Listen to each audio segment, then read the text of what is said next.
Hello YouTubers, welcome back to ThoseYGOguys. I'm your host, Alessandro.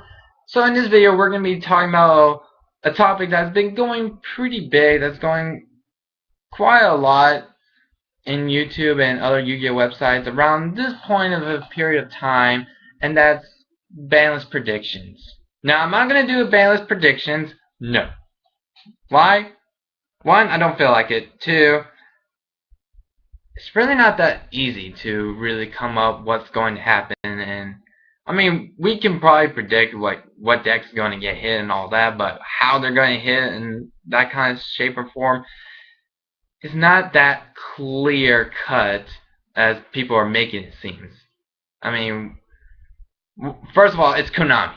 I mean, we can't predict how Konami does things, like how they hit cards and all that. So it's not as simple as a lot of people make it seem. So just trying to make it seem straightforward and clear. Also,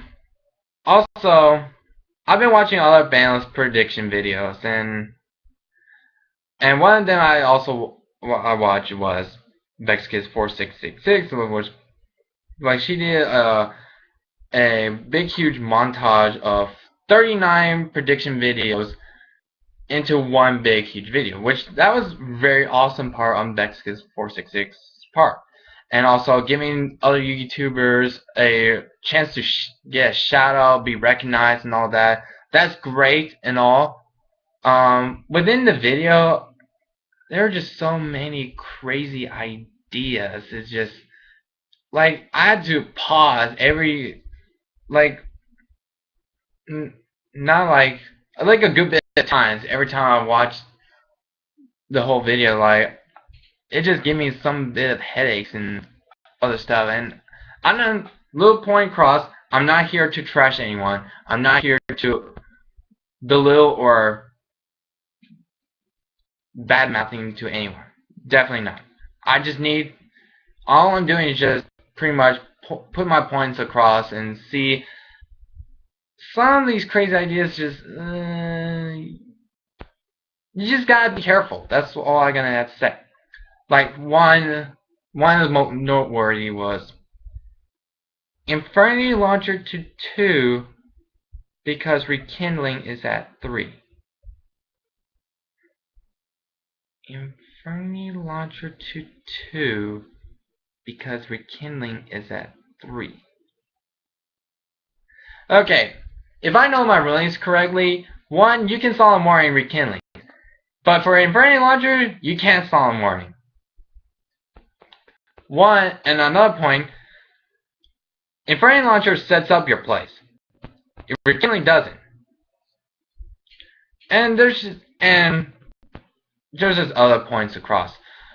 Basically, for one Infinity Launcher, let's go with the XYZ Infinity deck. Let's just say. Ideally, after you use one Infinity Launcher, you want to end up, ideally in some shape or form, a Lavalval Chain, a Leviator the Sea Dragon, and a number 16 Shockmaster, and a good bit of back rows. That's like kind of like the ideal in some shape or form, depending on scenarios and kind of like that. Now, imagine 2 Infinity Launchers. Let's think about that. Yeah, it will get really insane. We'll put it that way. It's just, you guys do realize like Infinity Arching is a card, which every time he special summons while you have no cards in hand, you can search any Infinity card from your deck to your hand, aka Infinity Launcher. Whereas Rekindling, you just gotta hope to like either A, you draw into it, or B, you just play Gold Sark and then wait a couple of turns before you get that Rekindling. Another noteworthy within that VexKids466 video was Global. Now the one guy said like plans were not that. I think it was like competitive or that good. I don't know exactly the words he say. But I remember he said they were just fun, and I'm like, plants were pretty good in September 2011. I mean, Billy Breaks Plants. Anyone have heard about that deck? That deck was pretty dominant in TCG. Like almost, probably more than half of the people are just playing the deck. It's like, and Global was just such an amazing card. It's probably the card that makes the Plant Engine. Yeah, Dandelion, Spore, I mean, Longfire, they do their own things, but Global is just, it's a different card and a different level. It's just, and Splash Ball as well. I mean, oh my gosh. If Global does come back, it's like, I'll probably throw in Light Orange because, and can you imagine it like in Dragon Rules? Oh god, no. But within the video, I think he was kind of like saying, okay, he has so many copies of Global, like he wants to make profit and all that. I kind of see, but realistically, I don't think Konami's gonna bring back Global just because Sinkers are making a comeback. I mean, Global is just, it's just in a different level. And then another person said Imperial should come back and is a perfect side deck card against Spellbooks.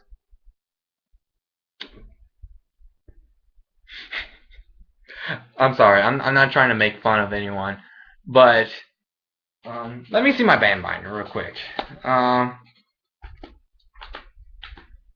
Okay, Imperial Order.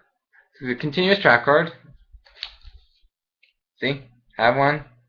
Still have it. I mean, it's been like many years ago. As long as this card remains face up on the field, negate the effects of all spell cards. Pay 700 life points during each of your standby phases. If you cannot, this card is destroyed. Pretty much you get the option of, would you like to pay 700 life points? No? Okay, bye, Imperial Order. Oh god. And people, and the person that assumed that it's going to be side deck is like, why not main deck? I mean, like, if I recall in some of the OTK decks and some of the pretty good decks, spells are pretty viable. Like, Dark Hole, Heavy Storm, Monsterborn, any other stuff. I mean, they're very crucial. And, like, you have Imperial Order back up with a lot of protection, like, really powerful traps. Ugh. I mean, yeah, it could be devastating for spellbooks, but it's gonna be devastating. I mean, every guy's gonna be running. And think about Dynaraz. Ooh. And the fact, like, you're not getting punished for playing your own Imperial Order. Like, you have the option, like, I don't feel like paying, so buy Imperial Order. It's just, no. Oh, gosh. No, no, no, no. But you get the point.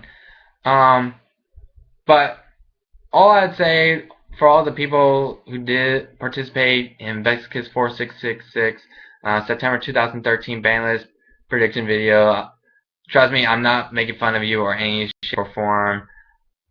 There are pretty interesting ideas and all that, but you guys have to be careful what you guys say, pretty much. Also, other points across, I've seen a few other videos saying, like, Chaos Emperor Dragon Envoy of the End should come back. And people are saying, like, oh no, it's not that broken. And I was like, oh my gosh. And going back to the band binder.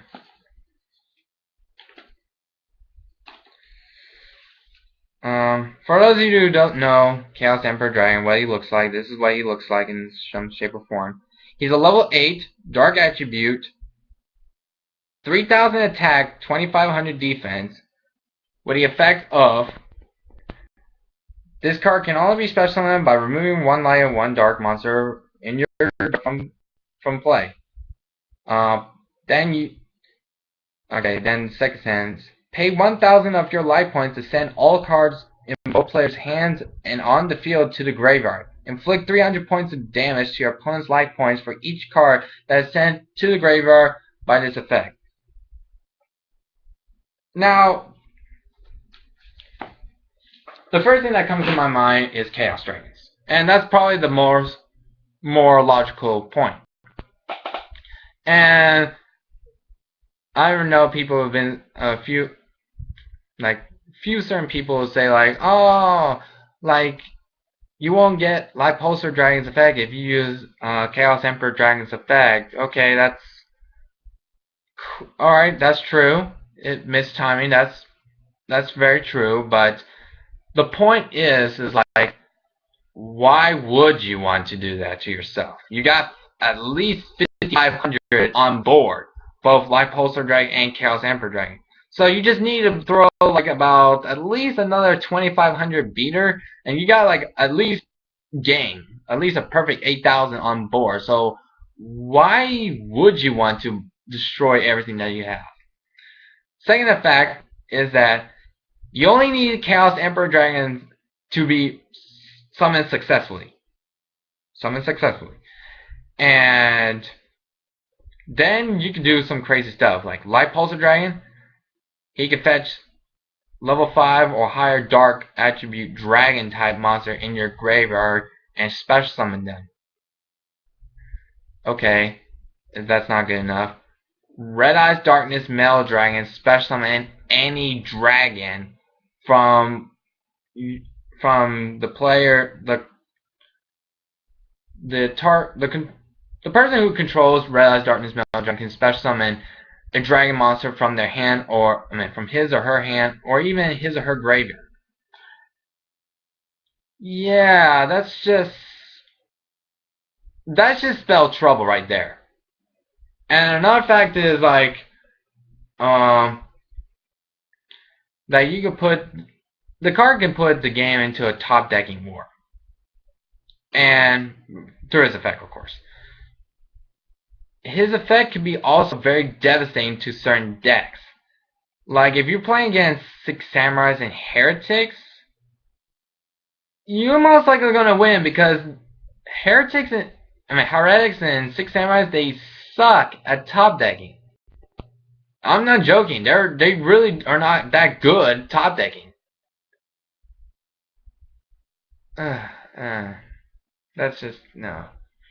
And then I see like a couple of comments within like YouTube I've seen in other videos like saying, Fiber Jars should come back just to troll. And I'm like, nah. Fiber Jars, no. That card just erased. It's just pretty much the automatic reset button, and it's just, no. That just put the game into more luck-based factor than ever, and that just completely, if not annihilate skill just by using that card. It's just, nah, no.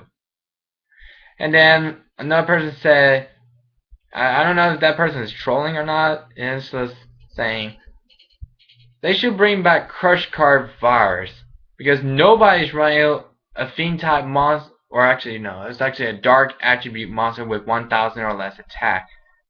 And I just stare at the comment and kind of chuckle. I was like, has this person forgotten that Torghast is actually a card? I mean, Torghast is just an amazing and powerful card that can give instant rank 3s and all that. If Crush Card Virus does come back, it's gonna bring some complete devastating results, and it's just, oh gosh, no. Imagine like in Dark Worlds, because definitely Dark Worlds are running Torghast, and if you're playing as Dark Worlds, you're most likely going to see them playing Deck Devastation Virus and Eradicate Epidemic Virus. So imagine throwing Crush Card Virus within that, then it's just like, no one's going to enjoy that one. That's just the ultimate doomsday, pretty much. So the message I'm sending out to a lot of you people is that be careful what you say, especially when you're making a video and post it on YouTube. You have to be careful what you have to say. Now,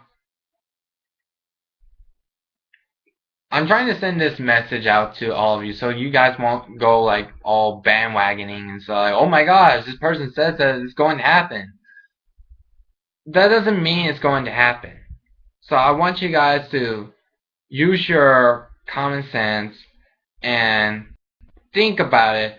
Also, physically test out those decks and see how things will work out. Now, don't just toss up cards with up in the air, just saying like, "Oh, this deck is not doing much. Let's just do." I mean, that's one thing, but you have to be careful with certain cards because certain cards can leave some dire consequences, and we have to think before we say some stuff. As I've learned from making my own ban list prediction video, and that was like back in like last year. That was like for the September 2012 ban list, and I'll admit it's really not that easy. I have to talk to a lot of people on stuff like what to expect, on what could be possible hits and all that, and it's really not that easy because I mean you gotta think. And the number one thing when you're making a ban list prediction video and stuff like that, you have to set aside all terms of bias. Like you cannot be biased. That's just the number one thing that when making a ban list prediction video. I mean, that just kills it, pretty much. So I hope you guys think about all these kinds of scenarios. Also, if you guys want to learn more about the ban cards and all that, I recently watched a video from TheEpicDuelTImeOfficial, and it's a video about I forgot the guy's name. He came up with a really interesting theory on the categories of ban cards, and I think it's gonna be very worth watching for all you people who have no idea or started recently in playing the game and all that, and have no idea how some of these cards back in the days were banned and all that. I think this is gonna be a good way for you guys to watch the video and get a general idea of why they're banned and all that scenario. Pretty much. I will have the link of that video down below. Once again, don't think I'm trashing anyone or belittle anybody. These are just some points across I need to send out to let other people realize that, yeah, there's something wrong with the picture. I mean, and hopefully people can probably share how I feel and all that, and that's pretty much the whole point of the message. Just be careful what you say while you're making a video on YouTube, because you're gonna be other people who are gonna be start trashing you and then saying nasty stuff, and it's just, trust me, no one likes to go through that, and that's the way it is. So hope you guys enjoy watching this video. I mean, it's somewhat informative in certain cases.